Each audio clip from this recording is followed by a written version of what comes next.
couple people that are towards the top, specifically in those top 3. But we have a lot of people specifically in that top 8 area. Wow. Okay, usually Sandhawk, plane doesn't matter too much, but this time around, this is a pretty rough plane to bring in this last round. You know what? That's going to be a little bit of a tougher drop for some of these guys. Now, you might think it doesn't matter because the map is so small, you can get pretty much anywhere you want, but it's about loot speed. These guys who want to get all the way south are not going to have as much time to loot as some of the other teams that drop a little bit early. You can see Zentrix and the rest of Motivate jumping very early into a boot camp. And for Venerated and Caden, they've gone all the way to the east. But everybody seems to have the exact same idea right now. Everybody is hard pushing down towards the south. It is just stacked. There's people upon people. There is no safe place to drop. Usually you can see people try to separate out a little bit, but Resort already with 3 different duos here. Yeah, and you can see this Resort area with all the teams that are involved already not sparking off, I should say, but Netanyo getting closer to where Berju and Hades are hanging out. But the one thing I like about this area is that you can get relatively looted in these little houses by themselves. You don't have to run too much around. So even though there's 3 teams in this area, they should be able to get looted and ready to fight fairly easily. Now it's just going to be about who lines up on who. You can see Machine Gunner already making the run across, trying to meet up with duo partner, or I guess I should say IRL duo partner. Meanwhile, Nalux trying to just get his way out of that fight. Looks like Gunner maybe has a gun to himself. Yeah, trying to take a couple of pot shots, and Nalux going to be tearing to actually catch him in a crossfire, just trying to run across this bridge. Already dropped down to about half life. This is some pretty long shots that are coming through here. He's got a couple of pieces that he can kind of sneak through. So from this point forward, he should be okay unless he bumps into somebody on the other side of the bridge. I also think that Gunner's shooting a vector at him, so that's not something that's going to be good on long distance. 200-meter vector shots, you know, that's just what it's known for, right? Yeah, that's why you pick it up. Tume and Twitch, Tume in June, a little bit further ahead there. Nice victory from them. Very happy to see them win here personally. We followed them all the way through the qualifiers from the Asian region and have been impressive to say the least. And finding themselves a victory here has got to feel good. Well, looks like we're seeing a little bit of a reposition coming out now. Hades taking a couple of shots back over it forever. See Nintendo holding up that top area, though. Bearju Live's taking a little bit of damage. Hades is trying to make his way down this hillside, providing cover. I like this. One person gets to a cover piece, takes pot shots, lets the other one move. Both of these duos are trying to line up on it, but you can see Forever's doing a hard push down towards the bottom. If he sneaks around these rocks, I don't know if Bearju Live can actually see this. That could just allow him to pop out of anywhere. So if he climbs up on top of these rocks, this could be terrible for Bearju. Meanwhile, we've got Hades trying to hold back on the outside of this, just trying to provide some form of cover for his teammate. So he's not giving the angles here to peek, so Bearju can't really do anything other than wide peek it. So Forever's going to have to back this one off. Getting fire now from Hades in the back line. Netanyo has come around to support, but again has to wide peek to help. This is poor positioning here from Netanyo and Forever, who are now hemmed into this building. They're going to have to retreat and try and cover, looking like they don't want to commit to this fight and they'll escape. Manage to slowly make their way out of there. That should give them the separation necessary. Doesn't look like Bearju or Hades want to make a push onto this, so they're probably going to allow them to go. I still love that man. Yeah, I love how he's breathing directly into his microphone. But for Bearju here now, trying to stay calm, stay steady. It's still early in the game. You don't want to be going out this early, but another fight here being established between Jonesy, Simsy, and Ultra. Ultra in the house, still trying to get a little bit of loot here. Jonesy caught out. Simsy's got a nice contain here on the bridge, but wide open. That's a very tough spot for him. If someone else comes along, no cover, you'd have to jump into the water. Maybe recognizing that and backing off. And now the return shots come on to Ultra, a team that had a great time through the qualifiers, now not having such a good one here. Finding themselves in the back half of the leaderboard with a couple of very bad starts, going out first back-to-back games. And just like that, Jonesy will take down Ultra. And now there's no trade available for Simsy, and Ultra likely lost here. You can see Simsy's trying to reposition for this, but Jonesy is just running up, He's trying to get a little bit more loot on it. Simsy's trying to make his way out of the water. That's going to allow him to now unleash. He can get a little bit faster, wanting to play around this wall, trying to see if he can make a vault over that location. Wow. Finally Jonesy making it over there.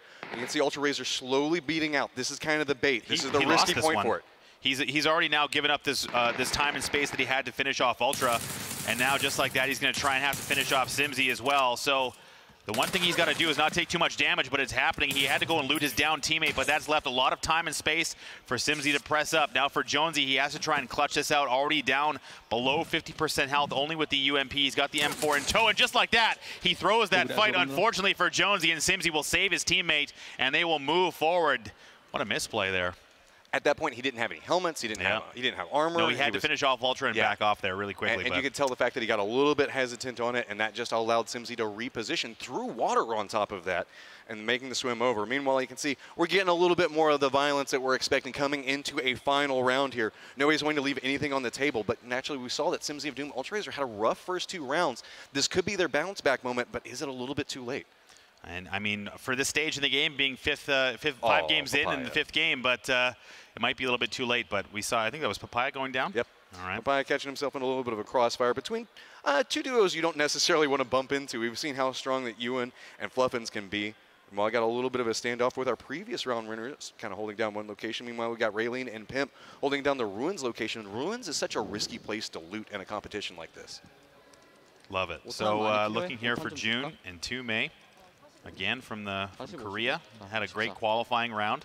Played very well as a team. Now sporting the ears. I'm not sure if that's been consistent through this tournament, but again, always together, always playing as a team. And, you know, I have to say for May, tremendous aim. Every time I've seen her play, she's just absolutely crushed. So looking for more here in game number 5, coming off a win. And this is that point we want to remind everybody. If you see anybody that you just think is awesome, like let's say you like May's little bunny ears, or cat ears, I think that's what they are, and you just saw the phenomenal round that she just won in the last time, make sure you go check out their Twitches. That's a big part of this, is we're trying to introduce you into new people. But meanwhile, we got some action going off, and it's going to be Smeagol and Teflon taking some pot shots. They got the knockout on in-game, just trying to line up the finishing down onto this duo partner. So for Smeagol now, looking down the line, he had a couple of shots land. Nothing finished off just yet. Likely medding now, but they've got the hard cover. Don't want to press out. They've been burned a couple of times with the that third-party action. And on Sandhawk specifically, it's something you always have to be worried about. You can see he's checking for flanks, looking to see if anyone's coming in. He's already got the down, but not willing to secure it. We're about to see our first transition, that circle being centered right in the middle of the map, likely going to eliminate the top left island here and force people a little bit closer to center.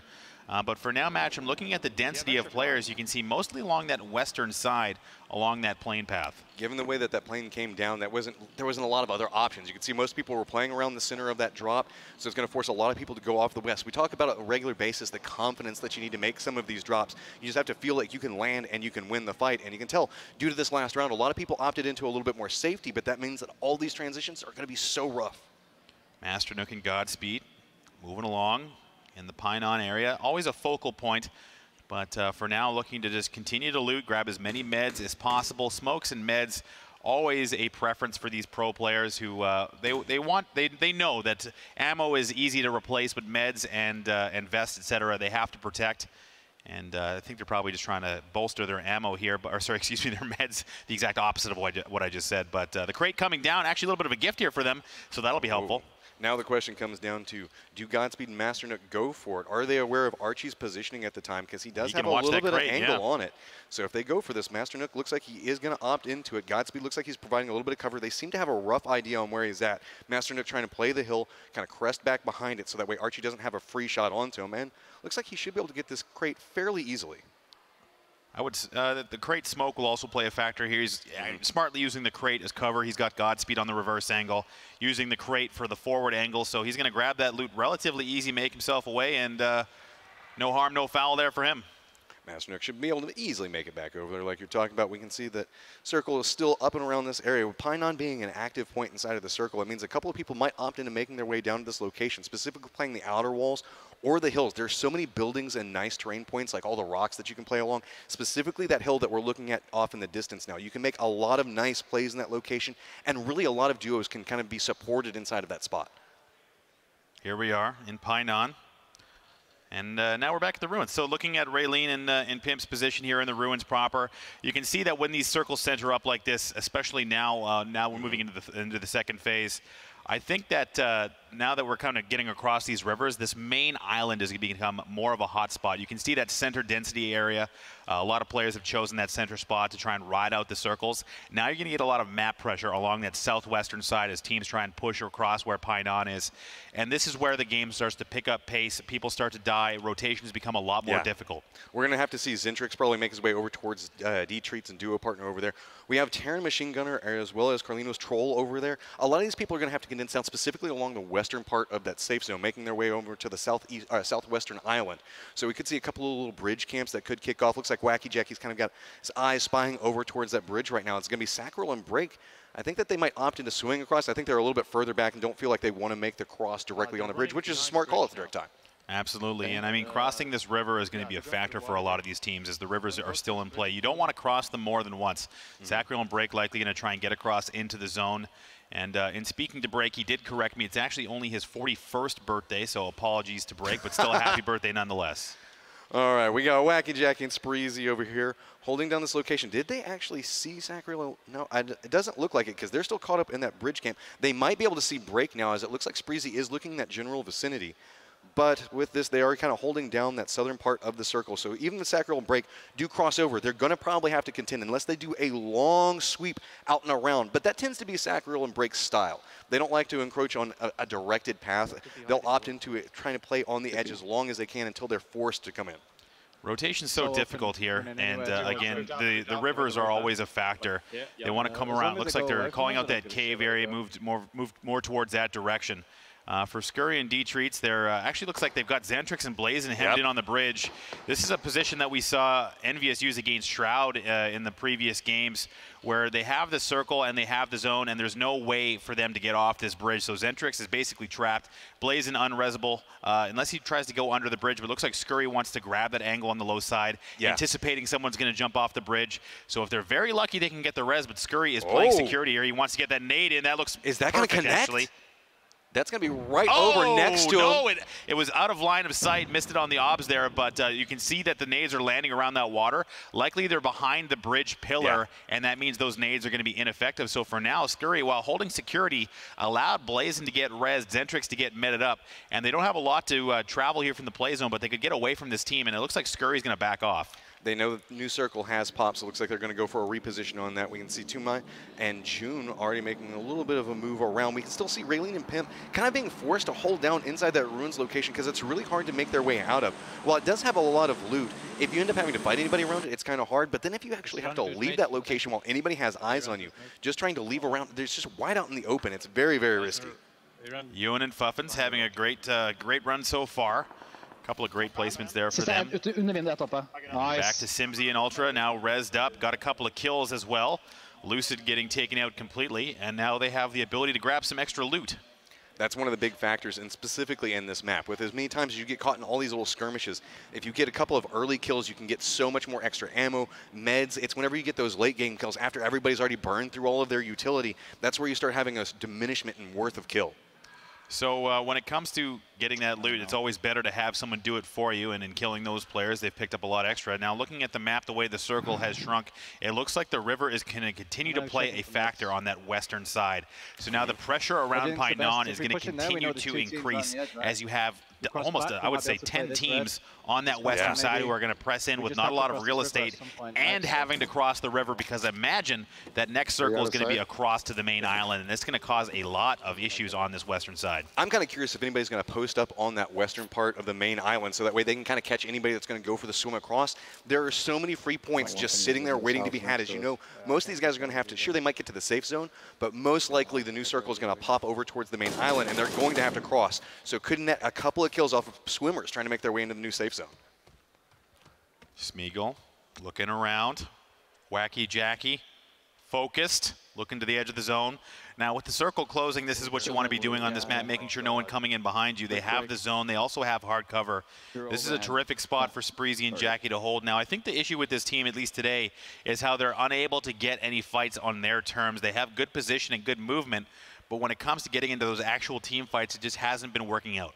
I think it almost comes down to the level of competition that we have here. You know, a lot of people are going to start avoiding what you would consider to be very obvious kill locations, and so now they're kind of avoiding the spots that Wacky, Jackie, and Spreezy are playing in, so they can get a couple of pot shots off on people in long range at this point. By the way, Hi, Mad Todd X. Thank you for following.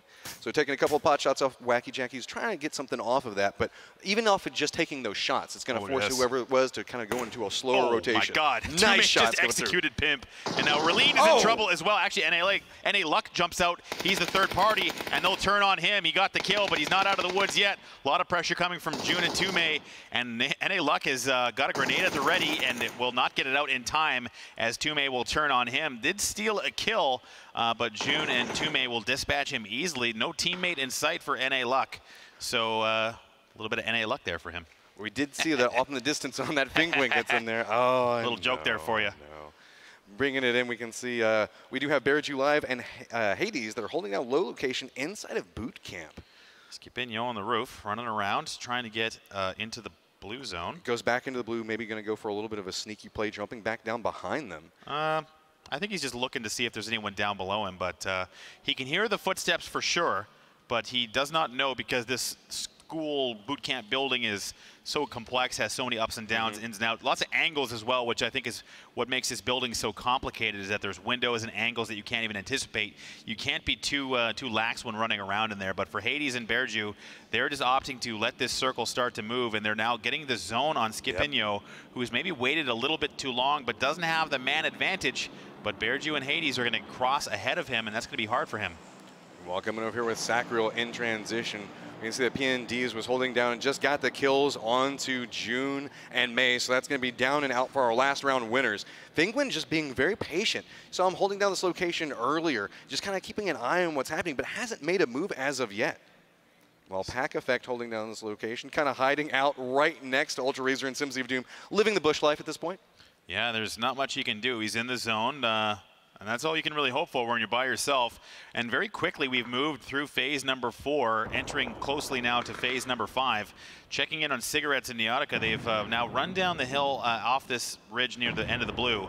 And only Dougie stand between them and the play zone. But look at this, they have Fuffins and Ewan ahead as well. So for Cigarettes and Neotica, they're going to have to move a little bit quicker. But we can see that there's a little bit of a skirmish going on between Smeagol and Teflon there, where they get the kill onto Ewan down on the mini-map. Yep. So it's going to force Fluffins to make a play based off. Now, they have a pretty good idea on where he's at. He should just be on the other side of the wall from them. So Ewan just gets killed here. They do have control over this, but so many teams are about to be making their way down this location. Fluffin's just going for a full retreat at this point, having to force himself back out. The blue is starting to enclose on them. Got about 45 seconds before it full condenses, so he's probably got about 20 seconds before he has to move, before he starts taking a lot of blue damage. But Smeagol, Teflon, they're just holding this angle, and you can see there are 3 different duos trying to make their way in. So Fluffin's going to have his work cut out to try to find some type of angle. He has to choose between going after the Gangstars guys or if he has to follow up back behind Bearju Live. I don't think he's going after anyone right now. He's lost his teammate, and the circle's closing. He's just going to have to ride it in, be very, very cautious. Bearju and Hades have moved ahead of him, but we have Simsy and Ultra now in a 3-way team fight. They can hear all sorts of things happening around them.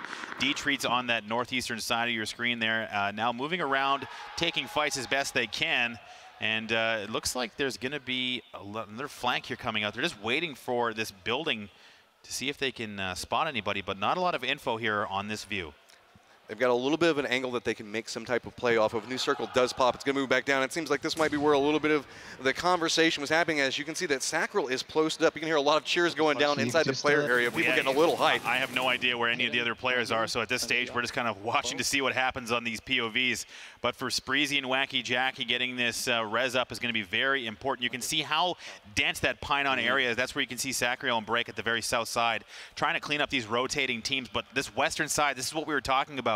How many teams have had to cross this Pinon area, and a bunch of bodies now stacking up. Similar on the eastern side, with the circle shifting south, it's still including the river. It looks like Wacky Jacky and Spreezy have a great opportunity to try and take this next fight and secure good cover going into the next zone. Right at the edge of the circle. They know the fact that they have to move. Meanwhile, we have another duo right on the edge, also having to make some type of movement. You can see so many people are right on the edge of the circle. We only really had 3 different duos that were posted up inside the new safe zone. 35 people alive, so it's going to be a lot of run and gun as everybody's trying to make their way in. Zargon is one of those guys you can see popping up inside the kill feed, already in a great position, just waiting. Meanwhile, we've got our Envy guys looking like they're trying to gatekeep out about 3 different squads at the direct time. They're doing a good job. And Home are holding down a location as well. Yeah, it looks like Envy and Caden have this hillside. They have lots of vision here, spotting lots of movement now, and these are the guys that you don't want to be in the sights of. There goes Homer. Cavalt now trying to return fire. Just blind fire through the grass, and it looks like Venerated will take him down as well. Nice play by the Envy boys, and that's a couple more kills, but just before that, here comes Smeagol and Teflon on the low side flank. Now Caden getting flanked as well, and that is Sanhok in a nutshell, as Envy and Caden on the back of 2 great kills get taken out themselves. It's Zoid, Mate, and Kazi coming from the south side. Now it's going to be Teflon and Smeagol going forward. They're going to go right at this fight. They've heard those gunshots. They're looking for more. And Sacriel now the lone man coming across the bridge, joining Fingwin, Lofranco, and Mazzarini, who's had a quiet game so far. 2 different solo players hiding in right next to each other. You got Lofranco hiding in a bush, and then you got Fingwin hiding right next to the tree. They don't even seem to be aware of each other. Zoidmate's going out of his mind on the kill screen. He's now taking out Teflon and Smeagol, and now with Neotica as well. So a bunch of kills being piled up on that northern side of the play zone. Kazi and Zoidmate doing a great job so far. They've got Spreezy now eliminated, Wacky Jackie on his own. KO and Zargon also in the kill feed. They've got the hard cover. The circle has shifted across the river. Now if you're on this other side, you're going to be in a lot of trouble. Sacriel's going to have to cross this river with Mazzarini and the other solo players. So we got Zargon and his duo partner holding down one of the few remaining buildings inside the complex. A couple of pot shots going back and forth. Sacriel tries to make the move across, but just gets caught on this rotation point. He knows the fact that he has to cross this river. 12 people alive. Nowhere to go, and just gets taken down there. Zargon with just great aim across the other side of the river. So now you can see that they're just biding their time. They have a rough idea on where so many people are at. They're just taking pot shots as people are just trying to make their swim across. This river's hard. They can try to, like, they don't have the best of angles. So if they get down in the water. You can't even swim. You're having to walk across this thing, so you can't even get the protection of the water. Zoidmate has got to have at least 10 kills so far. He's now killed Wacky Jackie as well. We haven't seen his POV yet, but I mean, he's doing such a great job. Zargon and KO doing a good job of holding down the hard cover as well. They're in a good position to win this, and down to 9 players. This is getting very tight. Looks like Lofranco finally spotted who was hiding next to him. Meanwhile, we can see a Master Nook and Archie kind of hanging out in the background, but Zoidmate, look at this, just posted up in a beautiful position. There we go. I was going to say, can we please see this team? They're absolutely destroying. Here comes that beautiful headshot onto Archie as well.